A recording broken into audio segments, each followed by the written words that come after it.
Ikaze mu makuru yacu abyutse arimo avugwa mu binyamakuru bigiye bitandukanye, inkuru ziriwe ejo zirimo zicicikana mu binyamakuru, izibyutse zivugwa hirya no hino, ariko mu nyemerere twanzikire muri Repubulika Iharanira Demokarasi ya Kongo, muri Kivu y'Amajyaruguru. Turaza kuhava dusimbukire Ikisangani turebe umwuka uri hagati y'igihugu cya Kongo n'u Rwanda, ndetse turebe n'imvura ikomeje kubica bigacika mu karere.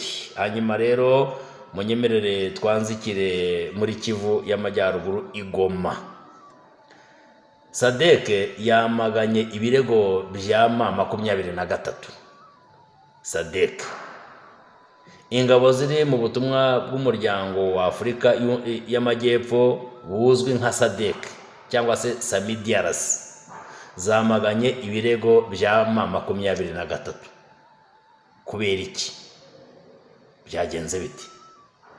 Ni iki cyatumye uyu muryango wamagana ibirego bya M23?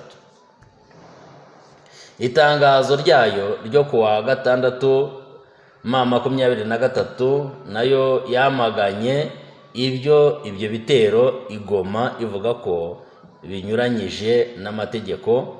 Ivuga ko byagabwe n'ingabo zo mu butumwa bw'umuryango wa Afurika y'Amajyepfo buzwi nka Samidiarasi ku bufatanye n'ingabo za leta FARDC, umutwe w'inyeshyamba wa FDLR n'urubyiruko rwa Wazalendo. Niko itangazo ryasohotse rivuga. Iryo tangazo rero M23 imaze kurishyira hanze, igaragaza uruhare rwa Samidiarasi cyangwa se Sadek mu gitero cyabaye i Goma, kirangajwe imbere n'urubyiruko rwa Wazalendo na FDLR na FARDC. Hari icyo M23 yatangaje, yaracyamaganye, yamaganye icyo gitero. Sadek nayo rero mu kugira ngo yikure mu isoni, nayo yamaganye ibyo M23 yatangaje. Ivuga ko ibirego bya M23 bidafite ishingiro, ko badashobora gukora ibitandukanye n'ihame cyangwa se n'itegeko rigenga uyu muryango. Ariko ukibaza, ibi bitero byaturutse he? Sadek ikagira iti aka ni agatego cyangwa se ni umukino wa M23, aho yari irimo ihindanya, yanduza isura yayo, ndetse yangisha MONUSCO na Sadek abaturage. Bikagaragara ko birimo bivugwa ko uyu ari umutego cyangwa se ari umukino M23 yaba yarateguye. Ariko rero nubwo hatangazwa ibyo, ku rugamba hari inkomere zihaboneka, hari n'abapfa, hari n'abafatiwe ku rugamba, hari urubyiruko, hari bamwe bafatiwe ku rugamba b'Abazalendo ndetse n'abandi. Hanyuma si byo Sadek yo irabivugaho iki? Ko abo bari bafatanyije bafatiwe ku rugamba.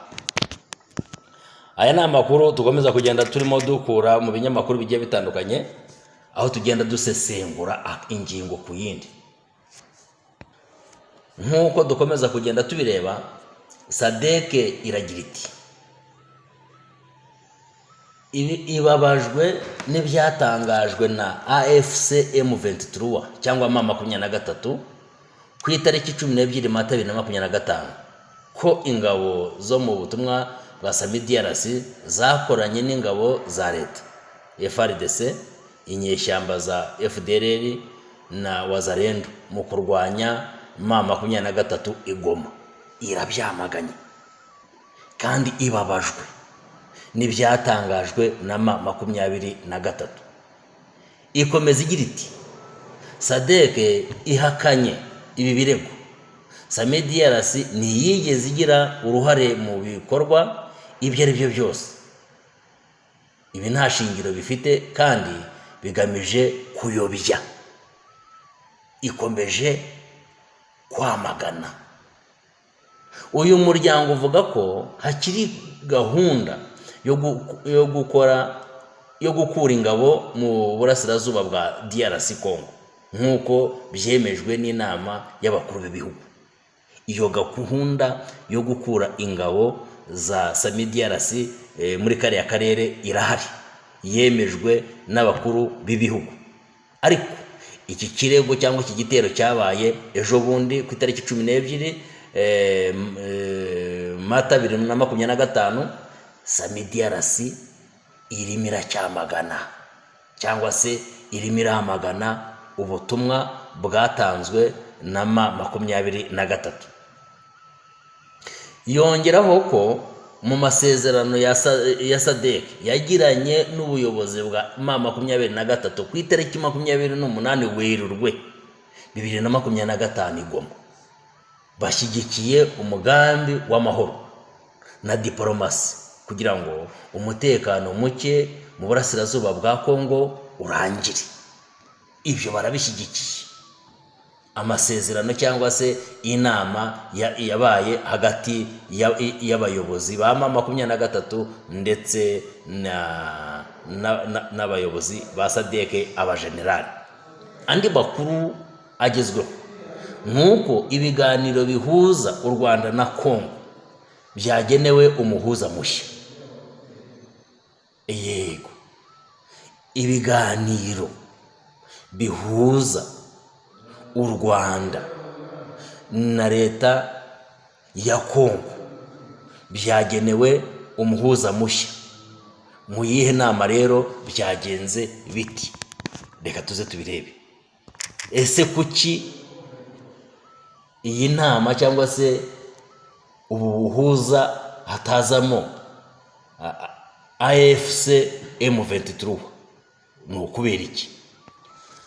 Amakuru akomeza agira ati, umuryango wa Afurika yunze ubumwe AU wemeje Fayulu Nyansimbe, perezida wa Repubulika ya Togo, nk'umuhuza mushya mu rugendo rwo kugarura amahoro no gukemura amakimbirane akomeje mu burasirazuba bwa Repubulika ya Demokarasi ya Kongo.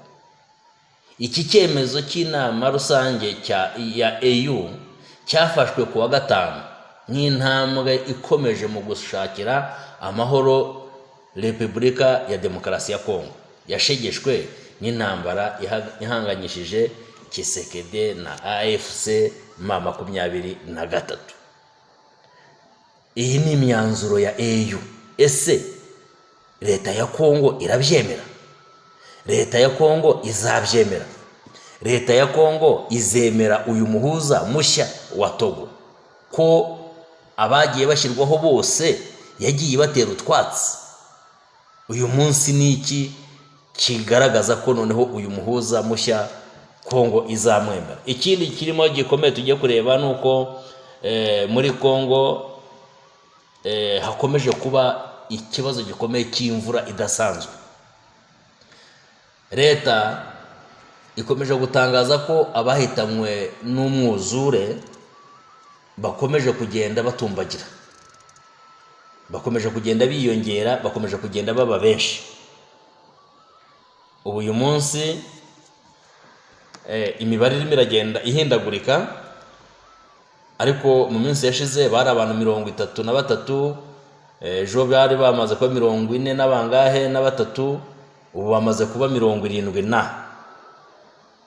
Imvura idasanzwe ikomeje kuyogoza igihugu cya Repubulika Iharanira Demokarasi ya Kongo. Iyi mvura nyinshi kandi ikaba ikomeje kugenda yangiza ibikorwa remezo. Ikomeje kugenda yangiza ibikorwa remezo, irimo irasenya amazu yuzuye, imihanda yarengewe, abantu amazi arimo arabatembana akabatwarana n'amazu. Mbese muri iki gihugu barageramiwe cyangwa se baratabaza. Ikibazo cy'imvura ikomeye, abantu bamwe bahagamye mu biti, abandi bahagamye mu bizi y'ibiti, abandi n'ubwo ngo ibikuta by'amazu byabagwiriye. Mbese nk'uko wakomeza kugenda ubikurikirana ubirebye ku museke kuri page yaho urebye ubutumwa bwashyizweho ku itariki 7 z'uku kwezi kwa 4. Ayo mafoto yose wayabonaho uko ino mvura ikomeje kugenda iteza ibibazo. Harimo noneho n'abaparitse imodoka bayiryama hejuru kugira ngo babone ubuhungiro.